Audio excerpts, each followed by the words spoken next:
पायी सुख सर्व आहे, तुझे पायी सुख सर्व आहे, तुझे पायी सुख सर्व आहे, तुझे पायी सुख सर्व आहे.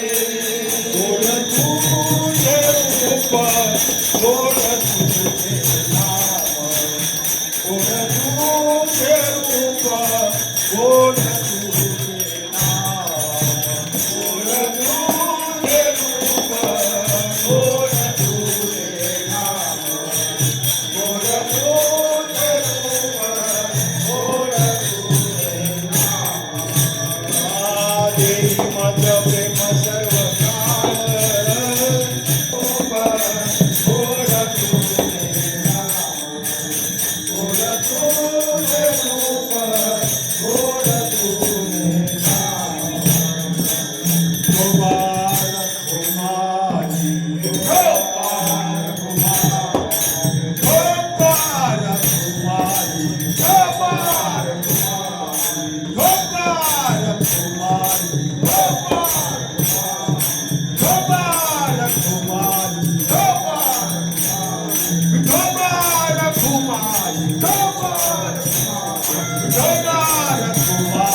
मी संत जन माओ सज्जना तुम्ही संत ओ माओ सज्जना तुम्ही संत जन माओ सज्जना तुम्ही संत एवढे कृपादान तुमचे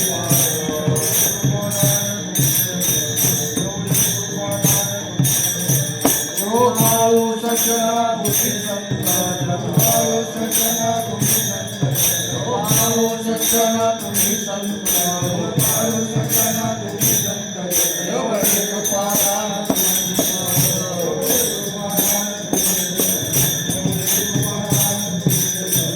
आठवण तुम्ही द्यावी मानून आठवण तुम्ही द्यावी मानून आठवण तुम्ही द्यावी मानून आठवण तुम्ही द्यावी मानून देव माझी सांगा प्राहुल देव माझी सांगा प्राहुल देव माझी सांगा प्राहुल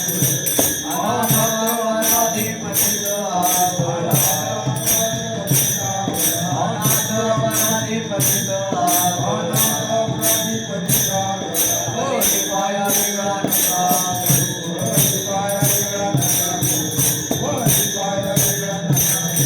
आठवण तुम्ही द्यावी मानून आठवण तुम्ही द्यावी मानून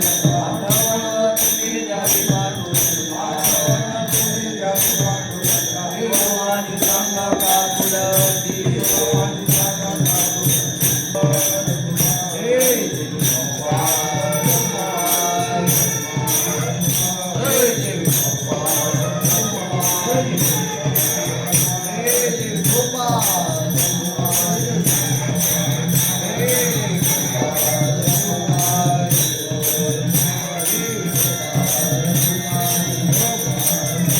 हे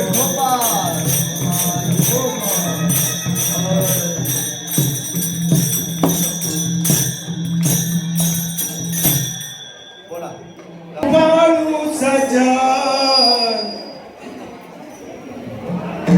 बाळू सज्जना तुम्ही संत जन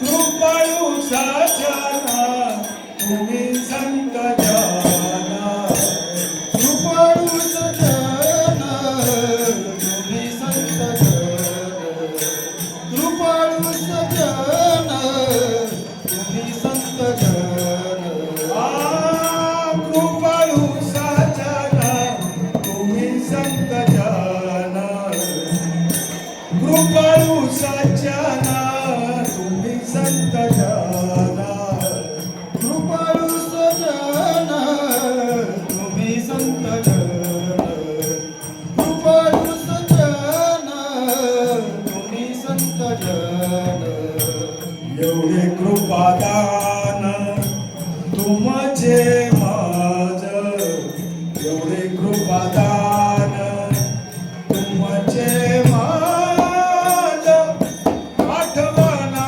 तुम्ही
कृपाळू सज्जन तुम्ही संत जन, कृपाळू सज्जन तुम्ही संत जन, एवढे कृपादान तुमचे मन. आठवण तुम्ही द्यावी पांडुरंगा, केव्हा माझी सांगा पांडुरंगी. अनाथ अपराधी पतिता गळा, अनाथ अपराधी पतिता गळा, परी पाय वेगळा नका करू. आठवण तुम्ही द्यावी पांडुरंगा, केव्हा माझी सांगा पांडुरंगी. तुका म्हणे तुम्ही निरविल्यावरी, का म्हणे तुम्ही निरविल्यावरी, मग मोज आली उद्देशी. आठवण तुम्ही द्यावी पांडुरंगा, केव्हा माझी सांगा पांडुरंगी. पांडुरंगा करू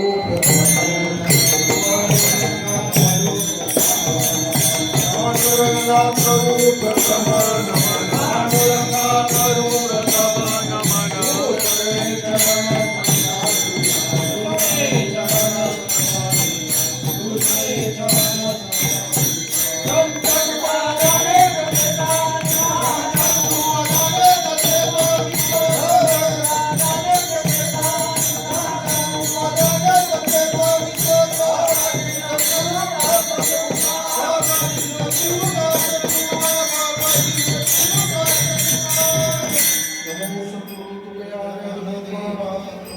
सद्गुरु सच्चिदानंद नमो सद्गुरु भक्तज्ञानमूर्ती, नमो सद्गुरु वासुदेव. आजीचे मज तुमचे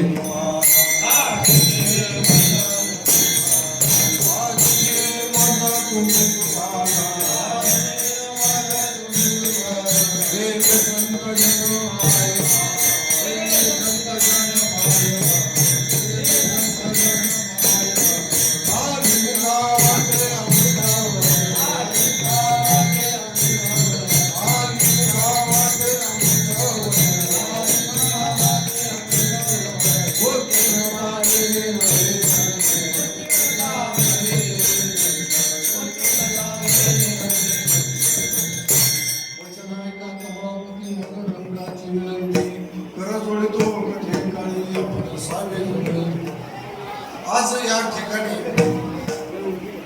जगद्गुरु संत श्रेष्ठ तुकोबरा यांचा हा शेवटचा मुक्काम या गाभांच्या प्रांगणामध्ये, जेणेकरून पिंपरीकर या ठिकाणी दरवर्षी या ठिकाणी मुक्कामाच्या ठिकाणी जी तुकोबरांची सेवा करतात ही अलौकिक सेवा आहे. सेवेलागी सेवक झालो तुमच्या लागलो शरणा, भाऊ स्वामी तुकया देवा यावरी नकरा मागे. जगद्गुरु तुकोबराई अभंगाच्या माध्यमातून मागणी करतात. आजचा शेवटचा दिवस आहे, मागणी प्रारंभ की जेणेकरून तुकोबरा ही मागणी कोणाकडे करतात. आजपर्यंत आपण असंख्य असे अभंग पडताळलेले आहात. तुकोबरांचे काही अभंग असे आहेत की जेणेकरून कोणाचं नाव जरी नाही घेतलं तर आपल्याला लगेच कळतं की हा अभंग तुकोबरांनी कोणासाठी केलेला असेल. सुंदर ते ध्यान या ठिकाणी भगवंताचं नाव जरी तुकोबरांनी नाही घेतलं तरी लगेच आपल्याला समजतं की हा अभंग तुकोबरांनी भगवंताच्या रूपाचं वर्णन केलं. एक लक्षात घ्या, आजचा जो अभंग मी या कीर्तन सेवेसाठी घेतलेला आहे हा सर्वांच्या पाठामधला आहे आणि रोजच्या नित्य नियमातला अभंग आहे. परंतु आजपर्यंत आपल्याला असं कधी माहिती पडलं नसेल की हा अभंग नेमका तुकोबरांनी कोणासाठी केलाय. अभंग केलाय हे तर आपल्याला माहिती आहे, पण तो कोणासाठी केलाय हे अजूनपर्यंत माहिती नाही.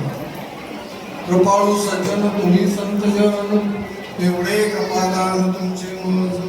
आठवण तुम्ही द्यावी पांडुरंगा, माझी सांगा. आज तुकोबरा या ठिकाणी या अभंगामध्ये कृपाळूही म्हणतात, संतजनही म्हणतात आणि सज्जनही म्हणतात. मग या व्याख्यामध्ये तुकोबरांच्या दृष्टिकोनातून कोण बसत असेल की जेणेकरून तुकोबरांनी स्वतः पंचवेदाचा अभ्यास असताना सुद्धा तुकोबराय या ठिकाणी दुसऱ्याला महत्व देतात की तुम्ही कृपाळू आहात, तुम्ही संतजन आहात आणि सज्जनही आहात. एक लक्षात घ्या, जगद्गुरु तुकोबरांच्या अभंगामध्ये जर आपण प्रत्येक अभंगामध्ये जर बारकाईने त्याचा अर्थ आपल्याला एवढा म्हणजे की अक्षरशः जीवनाचं एका अभंगामध्ये सार्थ होतो. हा अभंग स्वतःच्या मागणीसाठी तुकोबराय करतात. काय झालं, तुकोबरायांना जेव्हा वैकुंठाची वेद लागली होती तर म्हणजे माझा निरोप भगवंताला सांगायचा, पण नेमका निरोप सांगायचा तर म्हणजे भगवंताच्या जवळचा एखादी या ठिकाणी आपण शोधू आणि त्याच्याजवळ हा निरोप सांगू. म्हणून भगवंताच्या अगदी जवळचं कोणतं, गरुड महाराज. गरुडाचे पायी वेगळी मिळवला आठवली वेगळी अनावतो हरी.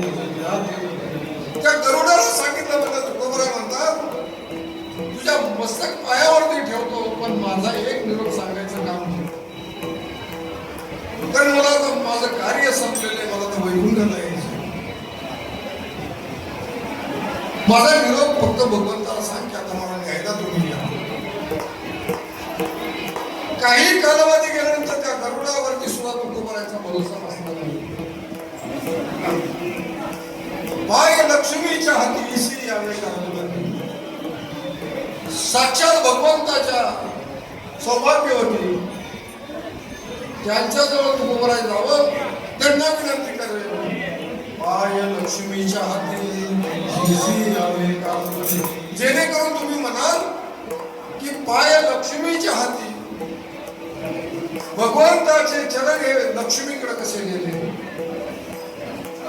सांगायचं तात्पर्य असं, समुद्र मंथनातून ज्यावेळेस लक्ष्मी प्रकट झाली, प्रकट झाल्यानंतर पहिली नारदाला भेटली. म्हणजे नारदा मी किती सुंदर आहे.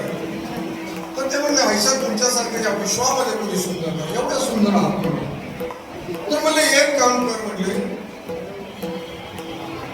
तर माझ्यापेक्षा सुंदर असणाऱ्या पुरुषाबरोबर माझं लग्न करू. ठीक आहे म्हटलं, चला. ज्या वेळेस एका अरण्यामध्ये लक्ष्मी मातेला नारद मुली घेऊन गेली, एका वृक्षाच्या छायेखाली एक द्वेषपुंज असा पुरुष तपश्चर्या करत बसला. त्याचं तेज एवढं चमकत होतं, अक्षरशः 1 किलोमीटर पर्यंत असं त्याचं तेज चमकत होतं, एवढा तेज पर्यंत होता. आणि ज्या वेळेस दोघं त्या मूर्तीजवळ गेले, विनंती केली, श्री अनंता मधुसूदना पद्मनाभा जगव्यापका जनार्दना आनंद. ज्यावेळेस विनंती केली त्या ठिकाणी भगवान परमात्मा त्या ठिकाणी जागृत अवस्थेत झाले. नारदाला प्रश्न विचारला, म्हणजे काय मला तपश्चर्यामधून तू का उठवलं. म्हणजे भगवंता या लक्ष्मीची अशी इच्छा आहे की म्हणजे तुमच्याशी लग्न करायचं. त्या लक्ष्मीला प्रश्न भगवंताने विचारावा, मी तुझ्याशी लग्न का करावं. तर लक्ष्मी मातेने फार गोड उत्तर दिलं मला. म्हणले, देवा तुम्ही एवढे सुंदर आहात, एवढे सुंदर आहात. कारण कसं असतं, एखाद्या सौंदर्याचं जर वर्णन जर केलं ना तर त्याचं अजून प्रोत्साहन वाढतं. म्हणले, देवा तुम्ही एवढे सुंदर आहात, एवढे सुंदर आहात, म्हणजे तुमच्यावर मोठी चंद्र ओळून जरी टाकले ना त्यापेक्षाही सुंदर आहात. तुझी निधळी मोठी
भगवंताच्या रूपाचं वर्णन केल्यानंतर त्या भगवंताला ऐकलं थोडंसं म्हटलं की नाही म्हणजे आता मनाजवळ चालल्यानंतर खाली आले म्हणजे हे लक्ष्मी म्हटलं मी तुमचा सर्वस्वी होऊ शकत नाही तर देवा म्हणजे तुम्ही माझ्यासाठी कधी तुला त्यांनी सांगितलं गुडघ्याच्या खाली तुमचं होणार गुडघ्याच्या खाली नाही म्हणजे गोठ्याच्या खाली जरी माझ्यासाठी लागली ना तरी भरपूर आहे म्हणून बाय लक्ष्मीच्या हाती इसे यावे का जेणेकरून तुला बघायचा लक्ष्मी मातेवरती सुद्धा कोबरायचा भरोसा असला म्हणजे यांच्या कामाच्याकडे मला सांगतात नाही सांगतात म्हणून त्यांनी काय केलं शेवटी तुका म्हणे शेषा जागे करा ऋषी त्या भगवान शेषाला निरोप सांगायचं ठरलं मग आता शेष हा असतो कुठं त्याचा परफेक्ट पत्ता सांगतो तुम्हाला आपली जशी पृथ्वी मालिका अशा 12 पृथ्वी मालिका आहे आतापर्यंत 9 पृथ्वी मालिकाचा शोध लागलाय जैन नारायण विचार जी 12वी पृथ्वी मालिका आहे ती श्वेतद्वीप आणि त्या श्वेतद्वीप लोकांमध्ये दुधाचा सागर आहे आणि त्या दुधाच्या सागरामध्ये त्या शेषाच्या शय्येवरती भगवंत असतात त्या शेषाला घेऊन सांगितलं म्हणजे शेषा तुझं जरा अंग हलव आणि भगवंताला जाग कर आणि त्यांना मला घेऊन सांग जेणेकरून आता मला वैकुंठाला यायचंय मला तुम्ही घ्यायला त्या शेषावरती सुद्धा तुकोबारांचा भरोसा बसला की हा सांगतो का नाही सांगतो तुकोबारांचा खरा भरोसा कुठं होता संतांची पायी माझा विश्वास सर्व भावे दास झाला तुम्ही संकाधिक संत तुम्ही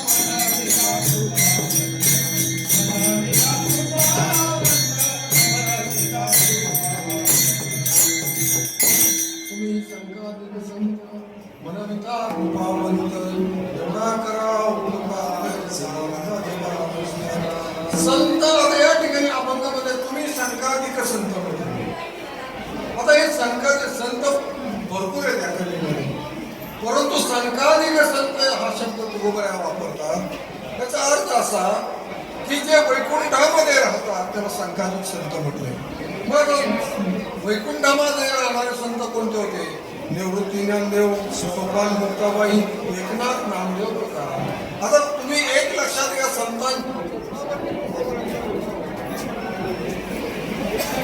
संतांवरती तुकोबरायांचा भरोसा होता मग नेमक्या संतांजवळ सांगितला कुठं बघा बरं तुकोबरायांना निरोप सांगायचं म्हटलं आदिशक्ती मुक्ताईजवळ जर निरोप सांगायचं म्हटलं इथून 700 किलोमीटर निवृत्ती दादांजवळ निरोप सांगायचं म्हटलं तर इथून 400 किलोमीटर नाथबाबांजवळ सांगायचं म्हटलं तर इथून 350 किलोमीटर सोपान निवासजवळ निरोप सांगायचं म्हटलं तर इथून 150 किलोमीटर सगळ्यात जवळचं तुकोबरायांना होते तर 16 किलोमीटर जन्मभर तुकोबरायांनी पंढरीची वारी शुद्ध वारी केली परंतु भद्य वारी आमच्या माऊलींची करायची एवढं खास प्रेम तुकोबरायांचं माऊलींजवळ होतं मध्यवारीला तुकोबरायांनी जावं समाधीवरती नतमस्तक व्हावं बघा बरं का वैकुंठाला जाताना तुकोबरायांनी निरोप करत सांगितलं समाधीवरती नतमस्तक व्हावं आणि माऊलींना विनंती करावी महाराज कृपाळू सज्जन तुम्ही संतजन एवढे कृपादान माऊलींनी मागो तुकोबरायांनी मला माग तुकोबराया फार गोड बोलताय काय काम होतं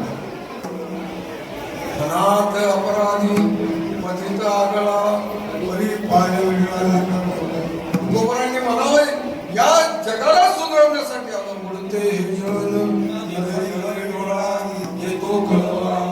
आम्ही अवतार काय या जगाच्या कल्याणासाठी घेतलं परंतु शेवटी तुकोबरायांनी म्हणावं लागलं का म्हणे वेळो सांगत अशी वेळ तुकोबरायांनी म्हणते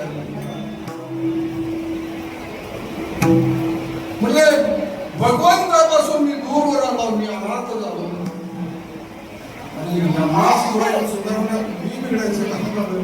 मला ते सुधारणा काय यांना सांगावं म्हणून तुकोबराय म्हणतात मी अनाथ आहे, अपराधी आहे, अपराध केला मी भगवंतापासून दूर आलो. माऊलींनी म्हणावं मी तुमच्या निरोप नक्कीच पोहोचवतो. आम्ही कसं झालं ज्या संतांवरती प्रेम आपलं असं ना ते संत आपल्याला त्या ठिकाणी मुक्ती घडून मोक्ष देतात, आपला उद्धार करतात. म्हणून तुकोबराय माऊलींकडे गेले. माऊलींना विनंती केली, माऊली म्हणजे मी अनाथ ठरलो, अपराधी ठरलो, परंतु शेवटच्या चरणामध्ये तुकोबराय म्हणतात तुका म्हणे तुम्ही निरविल्यावरी मग मग हा पेक्षी जेणेकरून भगवंताला माझी तुम्ही जर विनंती जर सांगितली ना तुमचं 100% भगवंत ऐकून मला घ्यायला येईल. शेवटी घडलं काय निरोप हा संत हाती आला. भगवंताजवळ ज्ञानोबारायांनी जेव्हा तुकोबरायांचा निरोप सांगितला आपल्या माहेरा जायचं मी आता निरोप हा संत आला. जेणेकरून माऊलीने निरोप द्यावा तुकोबराय तुम्हाला घ्यायला स्वतः पांडुरंग पर्वत खिलवाडीमध्ये आले आणि अनेक आले, एकट्याने आले म्हणजे सर्व देव देवता गणगंधर्व सर्वांना घेऊन आले. काय अलौकिक सोहळा असेल मला. सर्व देवता जेव्हा घेऊन आले भगवंत तर त्या ठिकाणी नांदतच होते. कारण काय झालं बरं का या साधनेची फलश्रुती कधी होते. तुकोबरायांचा अष्टांग योगाचा अभ्यास होता, परंतु ऐश्वर्य योगातून पुढे मुक्त कशी करायची हे तुकोबरायांनी शिकवलं. बघा रोजचं संभाषण भगवंताचं तुकोबरायांचं असायचं, परंतु ज्यावेळेस भांगेरी पठारामध्ये तुकोबराय चिंतनासाठी बसले होते 15 दिवसा माझी साक्षात्कार झाला, विठोबा भेटला निराकार. भांगेरी पठारी बसला लागली श्रावणी परब्रह्मी निर्वाण नामोनी आसन लागली या काळामध्ये देवाची सर्पविंचू व्याघ्र अंगाशी जोडले भोज लागले. आणि शेवटची अवस्था तुकोबरायांची झाली. दीपके कर्पूर कैसा तो वेगळा कैसा देह झाला. तुकोबरायांची ही शेवटची अवस्था झाली. मग मात्र तुकोबरायांना वाटायला लागलं म्हणजे आता दिसू नये जण ऐसे कमी नारायचा त्या भगवंताशी एकरूप तुकोबराय झाली. कारण काय झालं रात्र न कळे दिवस न कळे अंगी खेळे ते बरं साक्षात भगवंत त्यांच्या अंगामध्ये खेळायचा. कारण ही साधना केली. काय केलं पहिल्यांदा काम भोग बंदी झाले तुकामुळे दिली कोणी इंद्रियांचे धनिया की जेणेकरून या इंद्रियातून त्यांनी काय आपल्या शरीरातून काम क्रोध लोभ हे सगळंच बाजूला केलं. भगवंताने सेवा आपण कसं म्हणतो देवते संत देवते संत साक्षात कोकरा देवतो देव जया पूजिले आदरे पांडुरंगे विमानस्थ केले तनु मानवी निंदरूपी सकली हा अलौकिक चमत्कार तुकोबरायांनी केला या पृथ्वी तळावरती. कारण कसं आहे तुकोबरायांना अवतार घेण्याचं कार्य एकच होतं, त्या ठिकाणी फक्त वैराग्य प्राप्त होऊ यासाठी होतं. काही वेळाला सांगायचं म्हणजे तुकोबरायांना धन सुद्धा शिवाजी महाराजांनी दिलं होतं, पण त्यांनी स्वीकारलं नव्हतं. ती न स्वीकारलं इथपर्यंत आपल्याला कारण माहिती, परंतु ते का स्वीकारलं नाही याचं कारण अजून आपल्याला बोललं नाही. तुकोबरायांनी हा नजराणा स्वीकारला का नाही याचं आपल्याला अजून बोललेलं नाही. तुकोबराय म्हणतात म्हणजे मी ज्यावेळेस प्रल्हाद अवतारामध्ये होतो ना त्यावेळेस माझ्या वडिलांच्या महाराजामध्ये 80,000 खांब होते आणि ते 80,000 खांब सर्व हिरे जळीत होते. चालायला सुद्धा अशा मोठ्या कोणाचा सरका होता, एवढं ऐश्वर्य मी होते. म्हणजे मला ते ऐश्वर्य नको आहे म्हणजे तो म्हणजे हिरविंचं भरून ही जेणेकरून आम्हाला हे अति समान आहे किंवा तुमच्या छत्री पुढे येतो आम्हाला बळात नको असं म्हणजे ऐश्वर्य माझं पहिलं होतं. म्हणजे फक्त या ठिकाणी वैराग्य प्राप्त व्हावं यासाठी राजांना वाटतं कदाचित तुकोबरायांनी समाजामध्ये नजरांना स्वीकारण्याचे एकांत वासाला देण्याचा प्रयत्न. ज्या ठिकाणी भंडारा डोंगरावरती तुकोबरा चिंतनासाठी जायचे, गेल्यानंतर त्या ठिकाणी नांदुरच्या झाडाखाली शिळा ठेवून त्या शेळीवरती दिवसभर बसायचे, चिंतन करायचे. संध्याकाळ झाली आपली निघून यायची. एके दिवशी काय झालं, शिवाजी महाराजांनी काही नजराणा घेतला. तुकोबरा एक पोचायच्या अगोदर त्या ठिकाणी गेले. त्या शिळेवरती तो नजराणा ठेवला आणि नांदुरच्या झाडावर जाऊन बसून आपण शिवाजी महाराज मध्ये आपण इथे घेतला जेव्हा चिंतन करत करत तुकोबराच्या शिवेजवळ आले. आल्यानंतर त्या शिवेकडे पाहिल्यानंतर त्यांना काहीतरी त्या ठिकाणी धन दिसलं म्हणून त्यांनी काय केलं, काय बोलले ना आपल्या शिवे दिवसभर चिंतन केलं. संध्याकाळ झाली, आपल्या घरी मी बोलतो. शिवाजीराजे जेव्हा खाली उतरले तेव्हा त्यांनी सांगितलं तुकोबरांनी त्या ठिकाणी सुद्धा त्यांनी आपलं ते जांभूळ घेताना आपल्या राजमाही निघून गेले. परंतु दुसऱ्या दिवशी ज्या तुकोबरा त्या ठिकाणी चिंतनासाठी गेले, त्या शिळेकडे पाहिलं सुद्धा नाही. शिळे शेजारी दिवसभर चिंतन केलं, संध्याकाळी निघून गेले. असं एक दिवस झाला, 2 दिवस, 3 दिवस, 4 दिवस आणि 5वा दिवस उघडला. ज्यावेळेस तुकोबराच्या शिळेजवळ आले ते शिळा बोलू लागले. बघा, तुम्ही मला तुमच्या रोगात परिणाम नसायचा, शिळा पण बोलते का? अहो, ज्ञानोबरांची अख्खी भिंत चालली, आमच्या तुकोबराची शिळा बोलू शकत नाही. कारण एकच प्रमाणे संत चरणी व्रज लागता सहज वासनेचे बीज जगो मी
संतांची चरण जर आपल्या कुठल्याही जणाला आपल्या जीवाला लागू द्या, त्याचा उद्धार झाल्याशिवाय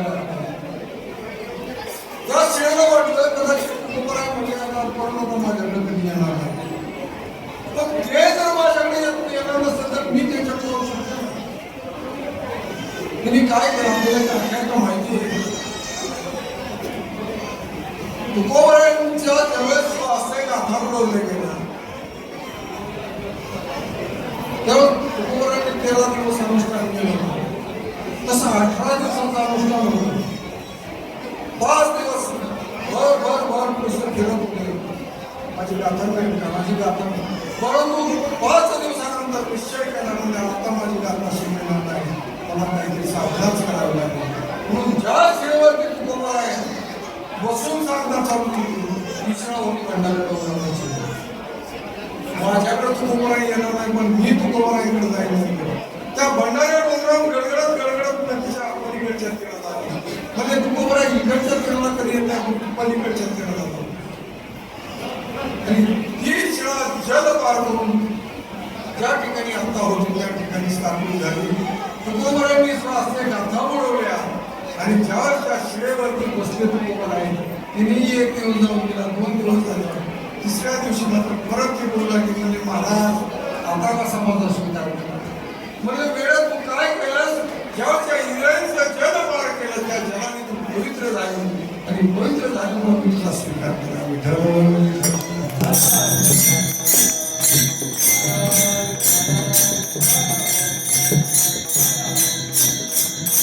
काय झालं बरं का, प्रश्न विचारणारे अनेक असतात. त्यांच्या विरोधकांनी केलेलं एक अभंगाचं चरण सांगतो. तू काय विष्णू नाही तुझा, तुम्ही म्हणाल आमच्या प्रभूंनी काय केलं तर त्या शिवेला चरण लावले तर त्याच्यातून अहिल्या प्रगट झाली. माझ्या तुकोबरायांचं चरण एका शिवेला लागलं तर आज त्या शिवेच्या लाखो संत त्या ठिकाणी दर्शन घेतात. हे संतांच्या देवाच्या बद्दल जे साम्य सांगितलं माने रामेश्वर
विरोधकांनी मायाप्रमाणे चित्त शुद्ध होते व्याकरणच हा दिसत होता यार, जेणेकरून आपलं जर चित्त शुद्ध असेल कशाचीच भीती नव्हती, कशाचीच भीती नव्हती. सांगायचं तात्पर्य शिवाजी महाराजांच्या काळातला कारण कसं झाली होती.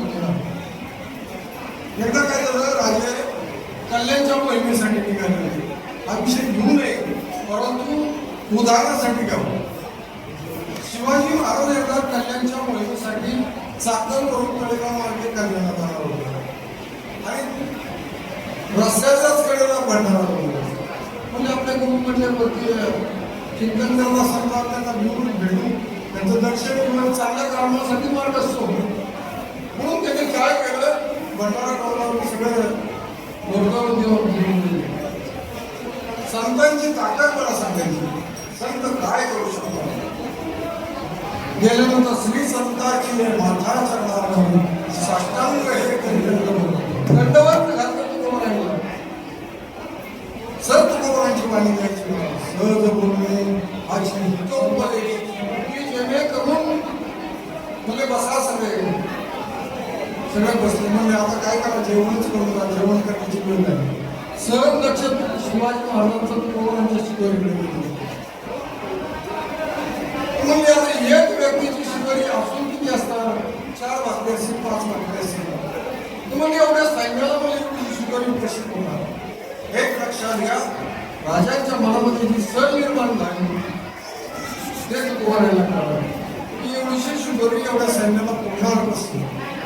राजा म्हणजे बसा तर खरं आणि एका सैनिकांना काहीतरी शिकवणी दिली, सगळ्यांना वाट म्हणले. अक्षरशः सर्वजण शिकवणी जाऊन जेवण करून तुमचं लागलं. विहिरीचं थंडगार पाणी प्यायलं. तुम्ही मला डोंगरावर कशी मिळेल, तुकोबरांच्या ज्या ज्या ठिकाणी तपोस्थळ होती, भंडारा असू द्या, भावचंद्र असू द्या, भवानेश्वर, तिन्ही डोंगरावरती जिवंत पाणी आपलं 500 फूट पोर गेलं तरी एक टिका लागत नाही. हे वैशिष्ट्य आहे. आणि तिन्ही डोंगरावरती तपोभूमीमध्ये सवरच्या ठिकाणी अलौकिक पाणी घेऊन कधीही न आटलं. विहिरीचं थंडगार पाणी सर्व सैन्य थंडगार झाले. राजांनी म्हणावं, महाराजांना आम्ही निघतो म्हणजे तो तेवढं प्रकाश होती की आपल्याकडे जर कोणी पाहुणे आले तर आपण काय करायचं, 5 पाऊस सोडायला पाहिजे. पण तसं तुकोबरांच्या सोडण्यासाठी म्हणून त्यांनी भंडारच्या पायथ्याशी आले. राजा मार्गस्थ झाले. राजांनी सिंहावलोकन केलं. सिंहावलोकन याचा अर्थ राजा आणि सिंह काय करतो, पुढं चालताना पुढं पाठीमागं वळून पाहतो, त्याला सिंहावलोकन म्हणायचं.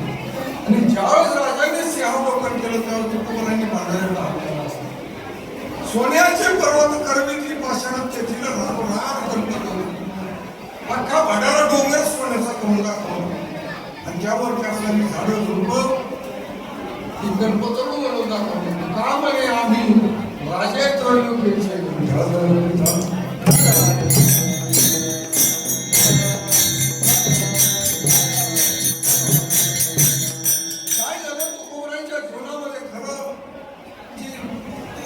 साधना होती पंढरी शिवाजी माझ्या वडिलांची ही चरण सेवा पांडुरंगाची चरण सेवा हीच आमच्या घराचा नियम.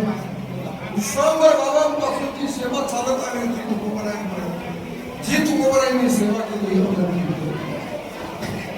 पंढरीच्या वारीला जाताना काय करायचं सर्व वारकरी आपल्या बरोबर घ्यायची. 1400 वारकरी होते तेव्हा त्यांच्या जाताना भजन करता आपण ज्ञानोबा तुकोबांचं भजन करायचं. परंतु तुकोबाराय कोणतं भजन करत असतं ही पण जरा थोडंसं चिंतनाचा भाग आहे. थोडक्यात सांगू जातो जे रोज आपल्या नित्यनामातलं जे भगवंताचं भजन आहे ते भजन तुकोबारायांच्या निर्मित आहे. जसं ज्ञानोबा तुकोबारायांचं भजन हे आमच्या नारायण महाराजांनी सुरू केलं तसं वारी करताना भजन भगवंताचं भजन. कारण काय होतं कधी कधी महाराज लोक भजन उंच स्वरात हे भजन कधीही उंच स्वरामध्ये म्हणले गोपाल गोराई जय जय गोपाल गोपाई गोपाल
म्हणून तुकोबारायांनी हे भजन भगवंतासाठी केलेलं आहे. ते कधीही उंच स्वरामध्ये म्हणायचं नाही आणि म्हणूनच द्यायचं. एक लक्षात घ्या ज्यावेळेस वारी पुढं तोंडल्या बोलण्याकडे जायची आणि गेल्यानंतर तुका म्हणे धावत धावत धावत धावत फार कुठं जायचं तर भगवंताचा जोपर्यंत रावणाचा खरंच दिसत नाही तोपर्यंत सर्व वारकरी धावायचे. आणि एकदा त्या भगवंताचा रावणाचा कळस दिसला त्या कळसाकडे पाहावं आणि त्या कळसावरल्या भगवंताने त्या वारकऱ्यांच्या वेळेमध्ये माझा गाथेमध्ये 518 नंबरचा अभंग आहे बघा. तुका तुका हक्का मारी माझ्या धो माझ्या भगवंताने तुकोबारायांना हाक मारावी आणि तुकोबारायांनी त्या भगवंताचं नाम स्मरण करावं. ज्यावेळेस त्या रावणावर आणि नामदेवरायांचा अभंग म्हणावा जळजळीत सोनं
सल्लाम करावा.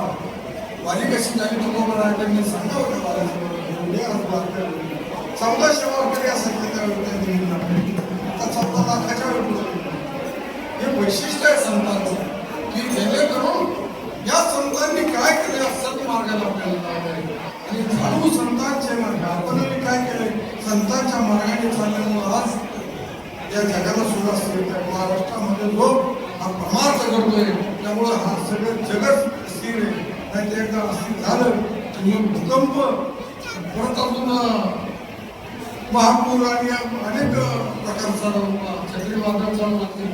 नाहीतर एक लक्षात घ्या आपण या महाराष्ट्रामध्ये या ठिकाणी भूमीमध्ये जन्माला आलो कशामुळे आलो तर जन्मोजन्मी आम्ही बहुभूमी तेव्हा या ठिकाणी जन्मोजन्मी आपण एक साधना केली म्हणून आज या ठिकाणी आपल्याला जन्मही मिळाला आणि या भगवंताची सेवा होती.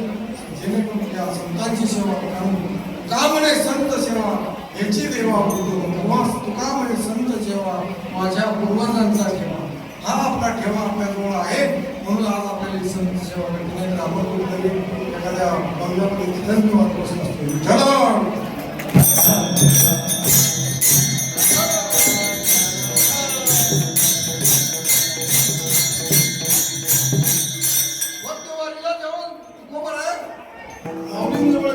समाधीवरती नतमस्तक झाले आणि म्हणावं तुका म्हणे तुम्ही निरवियावरी महत्त्वाचं आहे.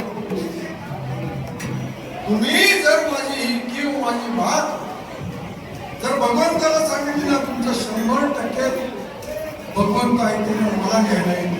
म्हणजे किती विश्वास संतांवरती असावा संतांवरती किती विश्वास असावा की शेवटचा श्वास सुद्धा त्यांच्याजवळ असावा. गोपरायांनी संतांना फार महत्व दिलेले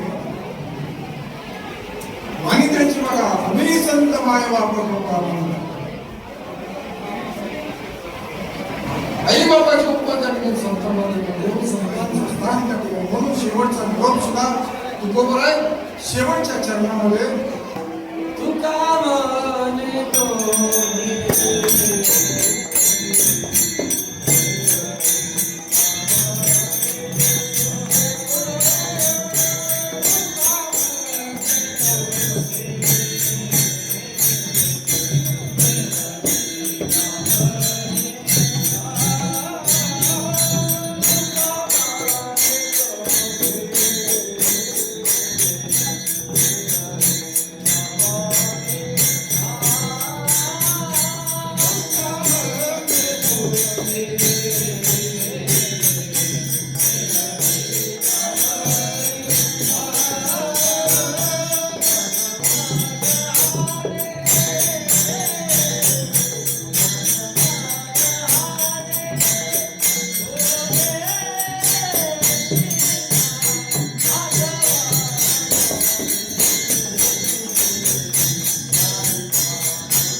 परी पाय वेगळा नका करू आठवण तुम्ही त्या पाठवल्या किंवा माझी संग का म्हणे तुम्ही निरविल्यावरी का म्हणे तुम्ही निरविल्यावरी नको माझा हात देशील आठवण तुम्ही त्या पाठवल्या किंवा माझी संग लोपार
उद्या पावलो पंढरी वैकुंठ भुवन जेणेकरून भगवंताच्या सेवेमध्ये ज्या मार्गात आपण सुरू ज्या भगवंताजवळ गेले आपलं सुख दुःख त्यांना सांगितलं आणि परतीला दाखवलो आणि परतीचा शेवटचा मुक्काम आज या पिंपरी गावामध्ये सर्व या ठिकाणी जवळची मंडळी 25 वर्ष या ठिकाणी नोकरी केली परंतु सगळी जीवाभावाची लोकांनी जोडली तेच आज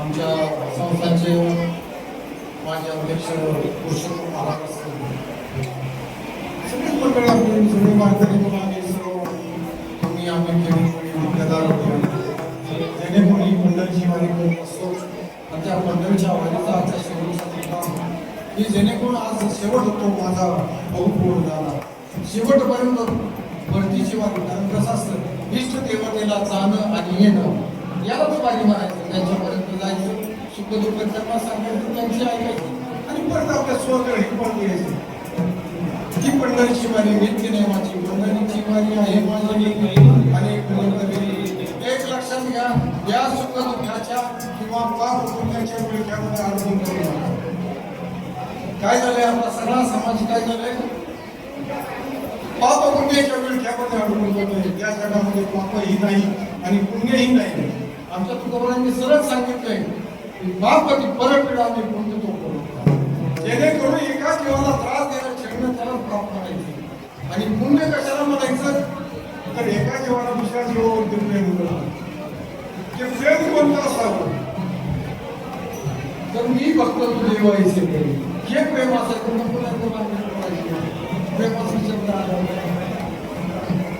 काय झालं बरं का हे पाप तुम्ही एका जन्मामध्ये घडत नाही तर अनेक कोटी कसं फिरत द्यावं आपण कसं 84 लक्ष कोणी फिरत घ्यायचं त्यामुळे कुठेतरी पाप आणि पुण्य घडत असतं माऊलींच्या वयोप्रमाणे जर सांगायचं म्हटलं तर काय असतं एवढं समजा ही पृथ्वी आहे त्या पृथ्वीवरती एक जर गवताचं पात्र उगवायचं असेल तर त्याला किती कालावधी लागतो ते बीज मिळालं पाहिजे रुजलं पाहिजे उगवलं पाहिजे पिकलं पाहिजे कापलं पाहिजे त्याचा 1,00,000 पेंड्यांच्या गंज लावले आपण त्याला किती गाडीच्या पेंड्या लागतील काढायला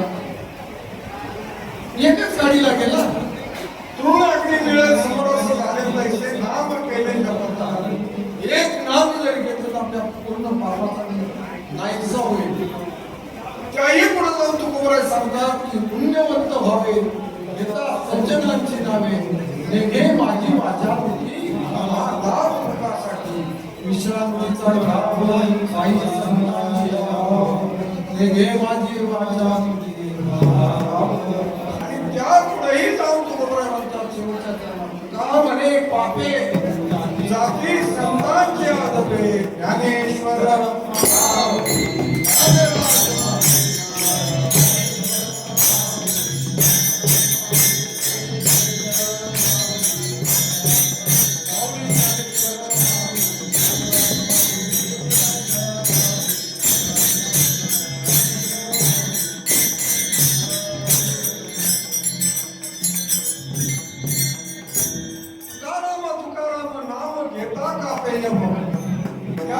यमाला सुद्धा वाटवायची ताकद ही तुकोबराय का विरोधकांनी चालवलं त्याला की तुकाराम नाम जर घेतलं तर यम सुद्धा कापतो म्हणून त्या तुकोबरायचं नाव असतं तुकाराम तुकाराम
वारकरी शिक्षण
सर्व लीला सखी चक्र पांडव